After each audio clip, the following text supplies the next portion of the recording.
ඔව්. මට මතකයි මේ ශ්‍රී ලංකා වාණිජ මණ්ඩලයේ සිලෝන් චේම්බර් ඔෆ් කොමර්ස් අපි සංවිධානය කරා අධ්‍යාපනය පිළිබඳ සම්මන්ත්‍රණයක්. මේ අධ්‍යාපන ක්‍රමයේ වෙනසක් ඇති විය යුතුයි කියන එක පිළිබඳව විශාල සම්මන්ත්‍රණයක් කටයුතු කරා මේ මතවාදයක් ගොඩනගා ගන්න. එතෙන්දී එක්තරා මහත්මයෙක් ඔය ප්‍රශ්නේ අහුවා. තමුන්නාන්සලා කියනවා ඉංග්‍රීසි ගන්නන්න කියලා. මේ ඉංග්‍රීසි තියෙන රටවල් වල විරකියාව තියෙනවනේ කියලා කිව්වා. මම හිතන්නේ මේවා අර කතානායකතුමා කිව්වා වගේ මේ ඉංග්‍රීසියෙන් ගම්බද අපි වගේ අයව ඉංග්‍රීසියෙන් ඈත් කරලා තියන්න තියෙන කතා. දැන් මෙතෙන්දී මම සරල හේතුවක් කියන්නම් ඔය මේ තමුන්නාන්සේ කියපු කතන්දරේට. තමිල්නාඩුවේ ජනගහනය කොච්චරද? මිලියන 65යි. එතකොට ඒ අපි වෙළඳපොලක් කියලා ගත්තොත් චීනේ දැන් අද මෙතුමා කිව්ව ඉංග්‍රීසිය වගේම අද ලෝකේ භාෂා තුනක් ගැන කතා වෙනවා. චීන භාෂාව, ඉංග්‍රීසි භාෂාව, ස්පාඤ්ඤ භාෂාව.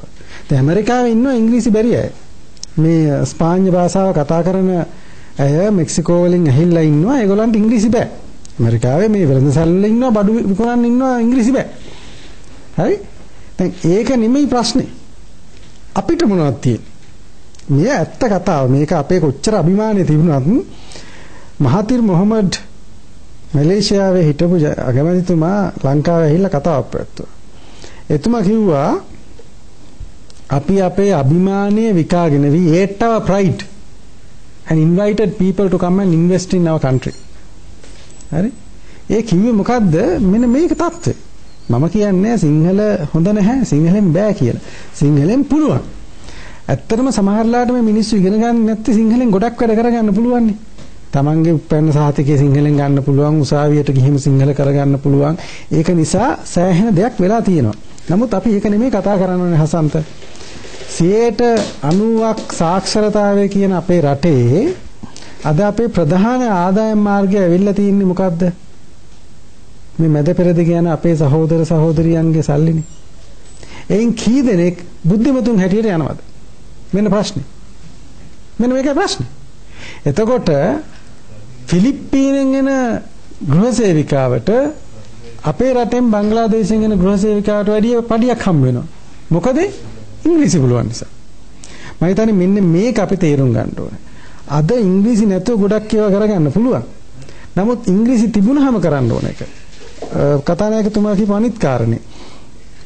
මම දන්නවා රජය දැන් ජනාධිපති කාර්යසාධක මේක පිළිහිටවලා තියෙනවා මේ ඉංග්‍රීසි ඉගෙනීම පිළිබඳව පියවර ගන්න. දැන් ලංකාවේ ඉංග්‍රීසි ගුරුවරුන්ගේ ප්‍රශ්නයක් තියෙනවා. ගුරුවරු ඉන්න 12000ක් විතර මට මතක හැටියට නැත්නම් 25000.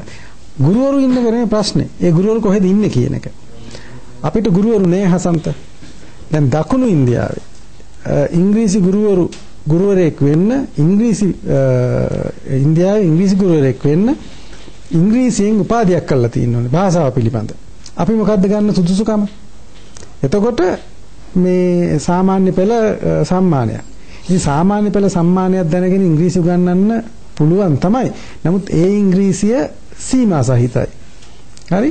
මං හිතන්නේ අද අපිට ලෝකේ ඇති වෙලා තියෙන සැබෑ தත්ත්වය තේරුම් ගත්තොත් හසන්ත මම හිතනවා රජයට සිද්ධ වෙනවා මේක විවෘත කරලා කියන්න ඉන්දියාවෙන් ඉංග්‍රීසි ගුරුවරු ගේන්න කියලා. මොකද අපි තේරුම් ගන්න ඕනේ අපිට මේක කරගන්න බෑ. මේ අපේ ඉන්න ගුරුවරුන්ට ඉංග්‍රීසි උගන්වලා ඒගොල්ලෝ ළමයින්ට උගන්වලා යනකොට විශාල සමාජ ගැටලුවකට මුහුණ පාන්න සිද්ධ වෙනවා. අද කතානායකතුමා කිව්වේ මේ අධ්‍යාපනයේට වෙන්නේ මේ බස්වලට වෙච්ච වැඩේ.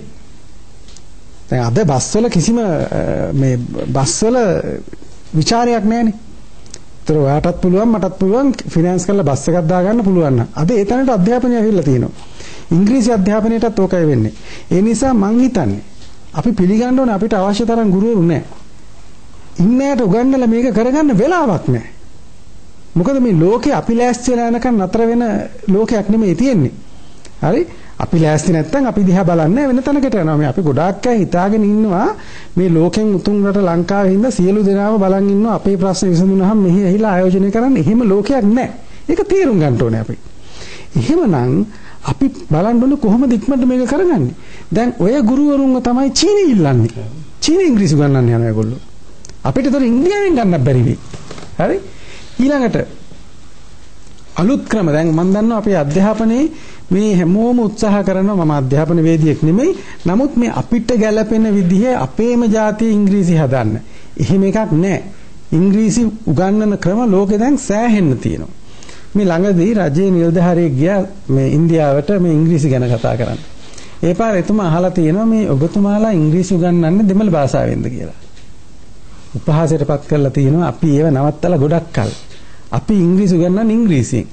දැන් මේ ලංකාවේ විදේශ භාෂා උගන්වනවා. ඔබතුමාත් විදේශ භාෂා ඉගෙනගෙන තියෙනවා. කොහොමද උගන්වන්නේ? චීනෙට ගියාම ඔබතුමාට සිංහලෙන් චීනි ඉගෙනවද නැහැනේ? ලංකාවේ ජර්මන් උගන්වනවා. මොන භාෂාවෙන්ද උගන්වන්නේ? පළවෙනි දවසේ පළවෙනි විෂය පළවෙනි පාඩම ජර්මන් වලින් උගන්වන්නේ. ඉතින් මං හිතන්නේ මෙන්න මේක තේරුම් ගන්න ඕනේ. අපි මේ උගරට හොරා බෙහෙත් ගන්න බෑ. අද අපිට ඉංග්‍රීසි නැතිකම නිසා ප්‍රශ්න දෙකක් තියෙනවා. එකක් තමයි මේ ඉංග්‍රීසි නැති වෙන්නේ කාටද කියන ප්‍රශ්නේ. මේක සමාජ ප්‍රශ්නයක්. ඉංග්‍රීසි නැති වෙන්නේ ඈත ගම්බද ඉන්න ළමයින්ට.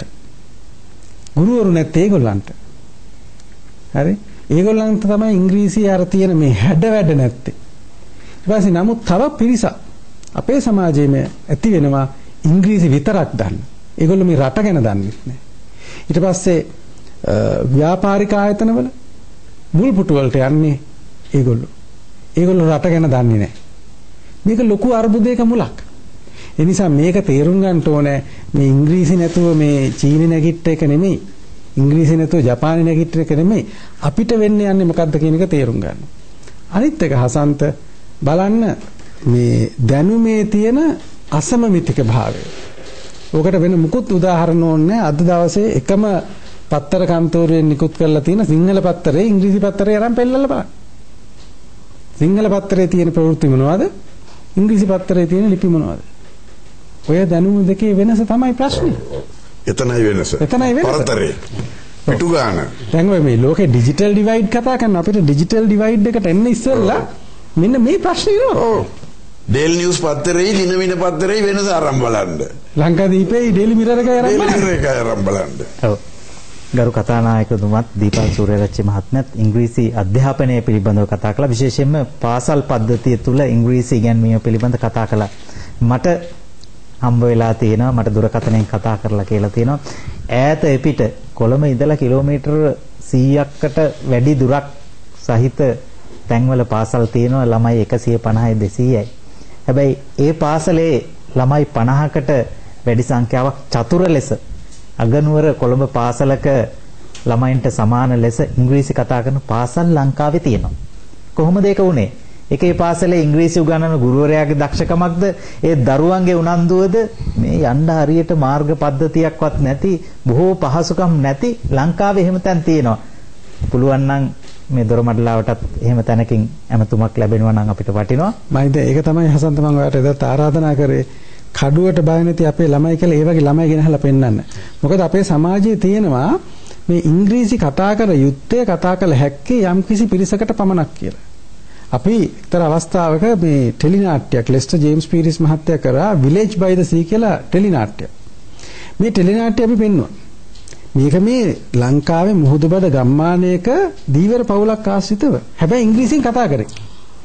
පස්සේ අපි වෙළඳපොළ සමීක්ෂණයක් කරලා බැලුවාම මිනිස්සුන්ට මේක මේ ගැළපෙන්නේ නැහැ. පස්සේ අහලා බැලුවාම මොකද්ද? නේ මේ මාළුකාරයෝ ඉංග්‍රීසියෙන් කතා කරන එක හරියන්නේ නැහැ. මෙන්න මේක කඩා ගන්න ඕනේ සන්තාපි. හොඳයි. ඉංග්‍රීසියේ කඩුවක්ද ඔටුන්නක්ද දුරකථන අංක 277 44 22 ඔස්සේ ඔබට පුළුවන් කතා කරන්න.